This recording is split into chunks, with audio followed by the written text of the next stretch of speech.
नमस्कार, मेरा नाम यशस्वी है और आप देख रहे हैं इंडिया डिबेट 157। प्रधानमंत्री मोदी द्वारा 23 जनवरी को जननायक कर्पूरी ठाकुर को भारत रत्न देने का ऐलान किया जाता है।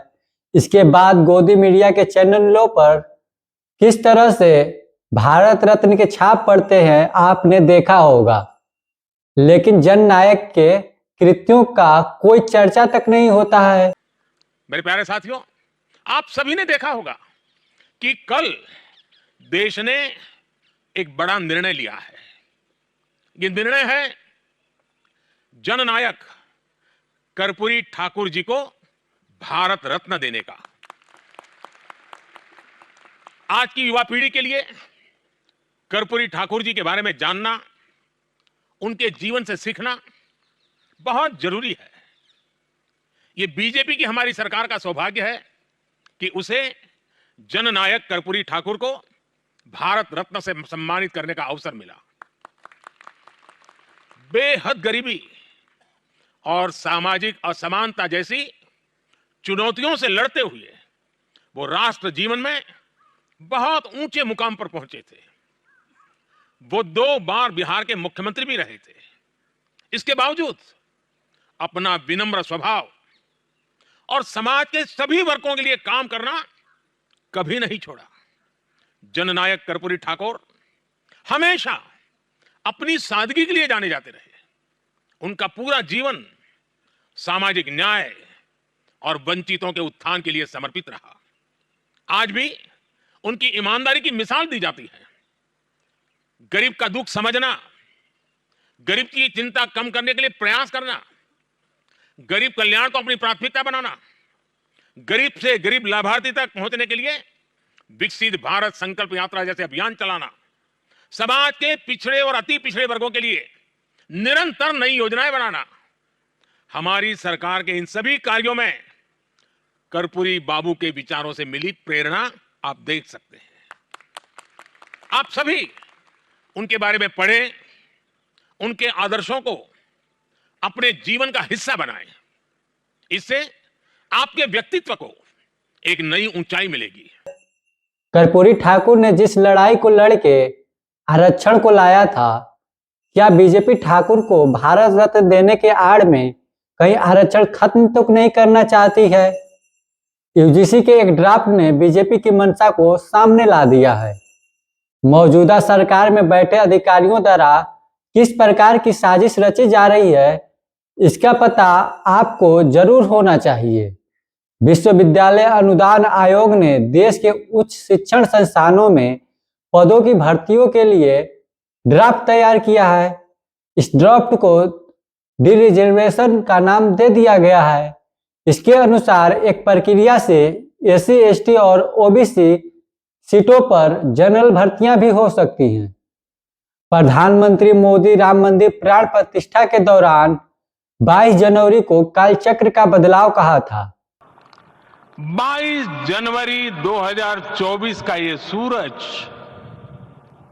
एक अद्भुत आभा लेकर आया है।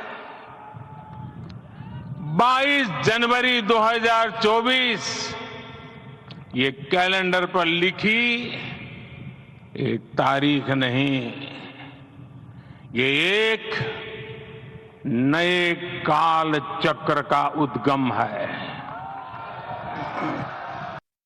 लेकिन इस बदलने काल चक्र में चीजें कैसी बदली जा रही हैं और क्या क्या बदली जाएंगी, इस पर भी गौर करना चाहिए।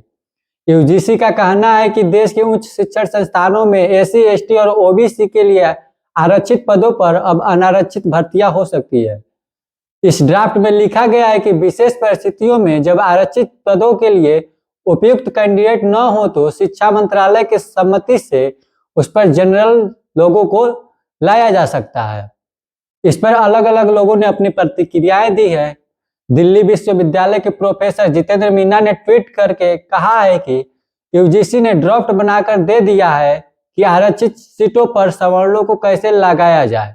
अभी तक ये चोरी चोरी होता था, अब खुलेआम होगा। प्रोफेसर रविकांत चंदन ने कहा है कि शिक्षा मंत्रालय और यूजीसी मिलकर एससी, एसटी और ओबीसी आरक्षण खत्म करने की साजिश कर रहे हैं। बीजेपी और आरएसएस का असली एजेंडा यही है इसका विरोध होना चाहिए।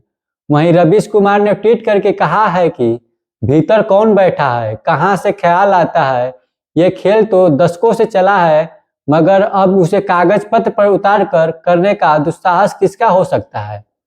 इस पर दिलीप मंडल ने अपने ट्वीट में लिखा है कि द्रोणाचार्य वर्षों से SC ST और OBC के योग्य कैंडिडेट को नॉट फाउंड सुटेबल बताकर अपने किसी अर्जुन को नौकरी पर रख लेते थे, लेकिन ये था गैर कानूनी। अब UGC ने इसे कानूनी करने का षड्यंत्र रचा है। इसके अलावा दिल्ली विश्वविद्यालय में प्रोफेसर रहे लक्ष्मण यादव ने ट्वीट में लिखा है कि देश के विश्वविद्यालयों में अब SC ST और OBC के पदों पर आरक्षण खत्म करने के रास्ते खोजे जा रहे हैं। केंद्र सरकार के निर्देश पर UGC ने एक ड्राफ्ट बनाया है कि कैसे आरक्षण खत्म करें। बधाई हो, राम राज्य आ गया है। अब हर तरफ उसकी बानगी दिखाई देना शुरू हो गई है। न तो जाति जनगणना होगी और न अब दलित पिछड़ों आदिवासियों के प्रोफेसर। आरक्षण खत्म होगा। देश में आज भी OBC के प्रोफेसर 4% से ज्यादा नहीं है। दलित आदिवासी भी अपनी संख्या से बहुत कम है। कहाँ तो प्रोफेसर और प्रोफेसर बनाए जाने थे, मगर अब आरक्षण ही खत्म कर दिया जाएगा। क्या देश के दलित पिछड़े आदिवासी समाज को अब भी समझ आएगा कि उनके बच्चों का भविष्य बर्बाद किया जा रहा है? अब तो संगठित प्रतिरोध करना होगा, वरना सब खत्म हो जाएगा। लक्ष्मण यादव दिल्ली विश्वविद्यालय में प्रोफेसर हैं, जिन्हें कुछ दिन पहले ही भावी प्रोफेसर के गुण नहीं होने से हटा दिया गया था। कई लोगों का आरोप था कि लक्ष्मण यादव को एक साजिश के तहत हटाया गया। ऐसी कितनी ही खबरें आपको सुनने को मिलती हैं कि किसी उच्च शिक्षा संस्थान में SC ST और OBC के लोगों को साजिश से हटा दिया जाता है या उन्हें एंट्री ही नहीं दी जाती है। एक रिपोर्ट के मुताबिक देश के सभी उच्च संस्थानों में 85% प्रोफेसर जनरल कैटेगरी के हैं। तो क्या अब SC ST OBC के लोगों की एंट्री पूरी तरह से बंद कर दी जाएगी? वाकई में ये आरक्षण खत्म करने की तकनीकी आइडिया है या बीजेपी सरकार ने जननायक कर्पूरी ठाकुर को भारत रत्न देने का सौदा पिछड़े दलितों के आरक्षण से कर ली है? कर्पूरी ठाकुर ने जिस आरक्षण के लिए अपने माँ बहनों की गालियां खाई, सामंतवादियों की साजिश में अपनी सरकार खोई, एक भारत रत्न देकर सब कुछ खत्म कर दिया जाएगा। ठाकुर को भारत रत्न देकर आरक्षण खत्म करने की साजिश वाकई में कालचक्र का बदलाव है। इस बदले कालचक्र में और क्या क्या बदलेगा, इसके लिए देखते रहिए हमारा YouTube चैनल इंडिया डिबेट 157। धन्यवाद। मैं यशस्वी और आप देख रहे हैं इंडिया डिबेट 157।